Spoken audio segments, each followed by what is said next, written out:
D'habitude, quand on applique un traitement médical, un traitement bien ciblé pour soulager une immense détresse, la logique veut que la santé globale du patient s'améliore, non? Ouais, c'est vraiment la base de la médecine, tout à fait. Sauf que là, on a des décennies de données gouvernementales intouchables qui montrent l'inverse. Elles révèlent qu'après un traitement très spécifique, les besoins psychiatriques sévères ne disparaissent pas, mais explosent. Et on parle de passer de 10% à plus de 60%. C'est ahurissant. C'est vraiment le genre de statistique qui provoque une onde de choc dans n'importe quel domaine clinique. Ça force la médecine à s'arrêter net et à réévaluer ses postulats les plus fondamentaux. C'est ça, parce que d'habitude, un diagnostic médical, c'est presque de l'ingénierie, tu vois. On se casse le bras, on fait une radio, la ligne blanche est bien nette. Exactement, le médecin voit le problème, on plâtre, et c'est réglé, c'est visible. Voilà, c'est mesurable. Mais dès qu'on s'aventure dans les eaux du neurodéveloppement ou de l'identité, l'appareil à rayon X, il ne sert plus à grand-chose. Ah ben, le paysage devient extrêmement trouble, c'est clair. Les relations de cause à effet ne sont plus du tout des simples lignes droites. Et c'est exactement dans ces eaux troubles que nous plongeons dans notre exploration en profondeur d'aujourd'hui. On va aborder la santé mentale des adolescents, et plus précisément le lien hyper complexe entre cette santé mentale et l'identité de genre. Un sujet vaste, oui. Très vaste. Et pour ça, on ne va pas se baser sur des sondages d'opinion et des débats télévisés. On a une source unique aujourd'hui. C'est une étude massive issue des registres nationaux finlandais. Ouais, une étude qui couvre quand même la période de 1996 à 2019. C'est énorme. Elle a été publiée dans la prestigieuse revue scientifique Acta Pediatrica. Son titre, c'est Morbidité psychiatrique chez les adolescents et les jeunes adultes ayant contacté des services spécialisés en identité de genre en Finlande. Tout un programme. Notre mission aujourd'hui, c'est d'ouvrir cette boîte noire pour analyser l'évolution des besoins psychiatriques de ces jeunes. Et ce, avant, pendant et après une réassignation sexuelle médicale. Et je pense qu'il est indispensable, dès maintenant, de bien préciser le cadre de cette démarche. Ah oui, absolument. Le sujet de la transition de genre, surtout chez les mineurs, c'est l'un des espaces les plus polarisés aujourd'hui. C'est un terrain miné politiquement, ouais. C'est pour ça qu'il faut être très clair avec ceux qui nous écoutent. Notre approche ici, c'est une stricte analyse de données. Il n'y a absolument aucun parti pris dans cette discussion. Ni de gauche, ni de droite. Aucun. On ne valide et on invalide aucune idéologie. Exactement. Le seul objectif, c'est de rapporter fidèlement et le plus objectivement possible les faits, les chiffres et les mécanismes cliniques que les chercheurs ont mis en lumière. Rien de plus. On lit simplement les données cliniques pour comprendre la réalité médicale de ces patients. On reste loin, très loin, du tumulte des réseaux sociaux. Ok, décortiquons tout ça. Avant de regarder les conclusions, je me pose une question très pragmatique. Des études sur le genre, il en sort des dizaines par an. Pourquoi celle-ci, la finlandaise, mérite qu'on en fasse notre unique point de mire aujourd'hui? Ce qui est fascinant ici, c'est la rigueur implacable de la méthodologie. Pour bien saisir, il faut regarder les lacunes des recherches d'avant. Genre les petites études Wanji? Voilà. La grande majorité des études antérieures souffraient de défauts structurels majeurs. Le premier, c'était la taille des échantillons. On tirait des conclusions définitives sur 30 ou 40 patients. C'est vraiment peu pour une conclusion générale. C'est rien du tout. Et le deuxième défaut, beaucoup plus grave scientifiquement, c'était l'absence quasi systématique de groupes de contrôle. Donc en gros, on étudiait ces jeunes en vase clos, sans point de comparaison. C'est ça. Or, sans groupe de contrôle, tu ne peux pas mesurer une véritable surmorbidité. Si un groupe de jeunes en questionnement de genre est anxieux, comment tu sais si c'est lié à leur dysphorie Ah de bien genre? oui, ça pourrait juste être l'anxiété générale de la génération qui augmente. Exactement, on ne pouvait pas le savoir. Donc la force de cette étude, c'est vraiment son échelle. Les chercheurs ont suivi plus de 2000 adolescents des moins de 23 ans orientés vers des cliniques de genre. 2083, très exactement, et ils les ont comparés à un groupe de contrôle massif de 16 643 individus. Et pas choisi au hasard, si j'ai bien compris. Non, pas du tout. Chaque adolescent de la clinique a été apparié à des jeunes du groupe de contrôle nés la même année et dans la même région. Ça élimine les biais liés aux crises économiques locales, par exemple. D'accord. Et c'est là que la source des données devient cruciale. On peut comparer le système finlandais à la boîte noire d'un avion. C'est une excellente métaphore. Parce que, tu vois, souvent on envoie des questionnaires en demandant à quelle fréquence vous êtes-vous senti déprimé l'année dernière. Ouais, l'auto-évaluation, avec tous les biais de mémoire que ça implique. Voilà.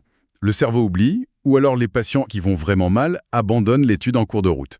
Mais la base de données finlandaise, elle ne demande l'avis de personne. Elle compile tout automatiquement. Exact. Chaque diagnostic, chaque hospitalisation, chaque médicament acheté. Personne ne sort du radar.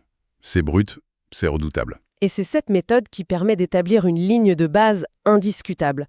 D'ailleurs, le point de départ de leur analyse est saisissant. Qu'est-ce qu'ils ont trouvé au tout début? Avant même la toute première consultation, le besoin de traitement psychiatrique était 3 fois plus élevé chez les adolescents référés pour des questions de genre. 3 fois? Ouais, 45,7% d'entre eux avaient besoin de soins psychiatriques lourds, contre seulement 15% dans le groupe de contrôle. Attends, on est sûr que ces 45% ne reflètent pas simplement l'anxiété liée à la dysphorie elle-même, parce que c'est naturel d'être en grande détresse si on se sent prisonnier du mauvais corps. C'est une question légitime, mais l'étude fait très bien la distinction. Le registre ne comptabilise pas une petite anxiété passagère gérée par le psy de l'école. Ah, on parle de choses plus graves. On parle de morbidité psychiatrique, donc des diagnostics de dépression clinique majeure, de troubles anxieux sévères, d'automutilation ou de troubles neurodéveloppementaux profonds. D'accord. Le niveau nécessitant des médicaments ou l'hôpital, quoi. Donc on commence avec près de la moitié de ces jeunes qui portent déjà un bagage psychiatrique extrêmement lourd. Avant même de parler de transition, oui. Sachant ça, regardons un peu la chronologie. L'étude couvre 24 ans. La société de 1996 n'a rien à voir avec celle de 2019. Et c'est pour ça qu'ils ont séparé les patients en 2 cohortes temporelles, ceux d'avant 2010 et ceux d'après. C'est pas arbitraire comme coupure, je parie. Non, parce qu'après 2010, il y a eu une véritable explosion. Le nombre de références en clinique a été multiplié par 10. Multiplié par 10, c'est fou. Mais statistiquement, si tu passes d'un phénomène très rare à un phénomène de masse, tu dilues les cas extrêmes. Logiquement, oui. Donc on devrait voir arriver une majorité de cas beaucoup plus légers dans la deuxième période, avec des besoins psychiatriques qui baissent en moyenne.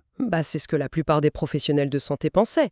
Mais la boîte noire montre l'inverse absolu. Ah bon? Ouais. Avant 2010, environ 23% des jeunes avaient des antécédents psychiatriques. De 2011 à 2019, ce chiffre a doublé pour atteindre près de 48%. Un jeune sur 2. Et le groupe de contrôle, lui? Aucune augmentation de ce type. C'est vraiment spécifique à ce groupe précis. Alors, qu'est-ce que tout cela signifie? Je veux dire, mettons un grand coup de projecteur sur cette contradiction. Les années 2010, c'est l'ère de l'ouverture, non? Oui, la visibilité des minorités a explosé. Les protections légales sont meilleures, il y a des campagnes de tolérance. Si la société est beaucoup plus inclusive, pourquoi la santé mentale de ces jeunes s'effondre-t-elle? L'étude aborde ça en parlant de la fameuse théorie du stress minoritaire. Pendant des années, on s'est appuyé là-dessus. C'est la théorie qui dit que la souffrance vient du rejet de la société, c'est ça? Exactement. Que la dépression ou l'anxiété ne sont pas inhérentes à l'identité de la personne, mais causées par l'hostilité et les préjugés extérieurs. Ça a du sens. Si on te rejette tout le temps, tu vas mal. Mais du coup, si l'acceptation monte... La souffrance devrait baisser, voilà. Mais comme c'est le contraire qui s'est produit, les chercheurs finlandais suggèrent un vrai changement de paradigme. Quel genre de changement? Le profil démographique a muté. On n'a plus affaire aux mêmes patients qu'en 1996. Les cliniques voient arriver énormément de jeunes avec des traits neurodivergents. Genre sur le spectre de l'autisme? Oui, de l'autisme, des troubles de l'attention ou des historiques de traumatisme complexe et de phobie sociale. Et l'hypothèse clinique soulevée, c'est que pour une partie d'entre eux, des défis psychiatriques sous-jacents très sévères chercheraient un exutoire et se manifesteraient sous la forme d'interrogations sur le genre. Ah, autrement dit, la dysphorie de genre n'est plus systématiquement la cause première du mal-être. Ce serait parfois la manifestation d'une souffrance psychique plus vaste. C'est ça, le jeune essaye de donner un sens à une tempête mentale interne et trouve cette réponse. Ce qui nous amène à la phase la plus critique de l'étude, la réalité médicale post-transition. La grande question. Oui, parce que la promesse thérapeutique depuis des années, c'est que si on applique des traitements médicaux lourds, hormones, parfois chirurgie, pour aligner le corps sur l'identité ressentie, on traite la racine. Et la détresse est censée s'évaporer. Exact. Alors, est-ce que ces besoins psychiatriques disparaissent une fois la réassignation effectuée? Eh bien, les données bouleversent totalement les attentes cliniques. Loin de disparaître, la morbidité psychiatrique a considérablement augmenté après la réassignation. Augmenté? Mais on parle de quoi? D'une petite marge d'erreur ou d'un vrai gouffre? D'un gouffre absolu. Prenons les jeunes assignés hommes à la naissance qui font une transition féminisante. Ok. Avant l'intervention, leurs besoins psychiatriques étaient d'environ 10%. Dans les années suivant le traitement, ce chiffre a bondi à plus de 60%. Quoi? De 10 à 60% après un traitement censé les soigner? Ouais, 60,7% précisément. C'est inimaginable. Et pour l'autre groupe? Pour les jeunes assignés femmes à la naissance faisant une transition masculinisante, les besoins sont passés de 21% à plus de 54%. Mais c'est énorme. Et même en ajustant les données pour gommer les différences de passé psychiatrique, le risque de soins lourds post-transition restait 3 fois supérieur au groupe de contrôle féminin et 5 fois supérieur au masculin. C'est le genre de données qui retourne le cerveau. Si l'on relie cela à une perspective plus large, ces résultats dynamitent vraiment l'idée que la dysphorie de genre est le tronc de l'arbre et que les troubles mentaux n'en sont que les branches. La fameuse promesse qui disait de couper le tronc pour faire tomber les branches. Exactement. L'étude montre que ces troubles mentaux ne sont pas de simples effets secondaires, ils ont une existence propre et nécessitent un traitement en soi. Mais il faut aller au fond des choses. Comment un traitement qui est censé aider peut faire exploser les problèmes psy? C'est ultra contre-intuitif. Quelles pistes donnent les chercheurs? Il y a d'abord des mécanismes physiologiques. Introduire des hormones sexuelles croisées modifie le système endocrinien qui est lié aux neurotransmetteurs du cerveau. D'accord, la chimie change. Oui. Des doses massives d'œstrogènes peuvent impacter directement les récepteurs de sérotonine, créant un terrain parfait pour des épisodes dépressifs. Ça explique mécaniquement le bond à 60% pour les transitions féminisantes alors. Et la testostérone? Souvent on entend que ça donne de l'énergie. C'est vrai au début. Ça crée une lune de miel neurologique, un boost dopaminergique, mais avec le temps, le cerveau s'habitue. L'effet s'estompe? Voilà. Et si la dépression de base n'a jamais été traitée, elle revient de plein fouet. Et puis, il y a la seconde explication majeure, la psychologie des attentes déçues. Et c'est là que ça devient vraiment intéressant. Il y a une dynamique très humaine là derrière. C'est comme imaginer une personne qui achète une maison avec des fissures profondes dans les fondations. Une image très parlante, oui. Dedans, les murs tremblent. C'est super angoissant. Mais la personne est convaincue que la cause de l'angoisse, c'est la couleur de la façade. Donc, elle investit tout son argent et son espoir pour refaire l'extérieur. Et pendant les travaux, il y a un soulagement. L'extérieur change vraiment. Ouais, mais le problème tragique, c'est que quand on retire les échafaudages, les murs tremblent toujours. L'angoisse revient, parfois empire. Parce qu'on a modifié l'expression de genre, la façade, en ignorant la santé mentale, les fondations. C'est ce que l'étude appelle le fardeau des attentes non comblées. Le jeune pensait que la chirurgie ou les hormones régleraient son anxiété sociale ou ses traumatismes. Mais si l'ingénieur, ou le psychiatre en l'occurrence, ne vient pas réparer les fondations, la maison menace de s'effondrer. La désillusion est dévastatrice. Le patient vient d'épuiser ce qu'il croyait être la solution ultime. Le désespoir qui suit explique pourquoi il retourne en psychiatrie. Ce qui démontre à quel point, aujourd'hui, l'esprit critique est vital. Avec toutes ces informations rapides, on doit séparer les promesses théoriques d'un traitement de ses résultats réels. Les registres finlandais s'en fichent des slogans. Ils montrent la réalité brute.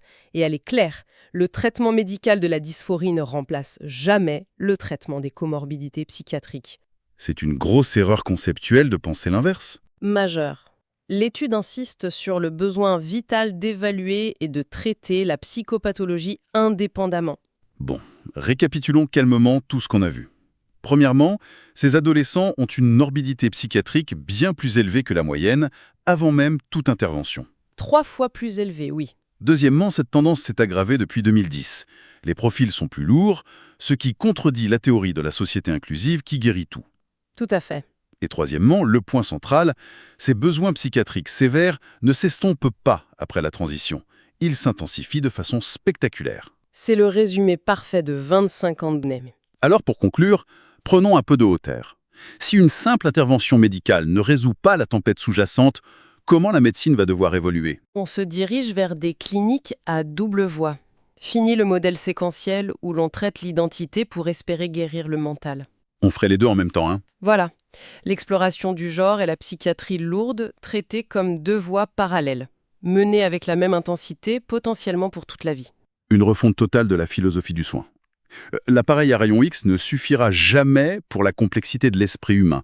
Il faudra toujours regarder derrière la façade pour consolider des fondations que les hormones seules ne peuvent pas réparer. C'est vraiment une grande piste de réflexion pour l'avenir de nos systèmes de santé.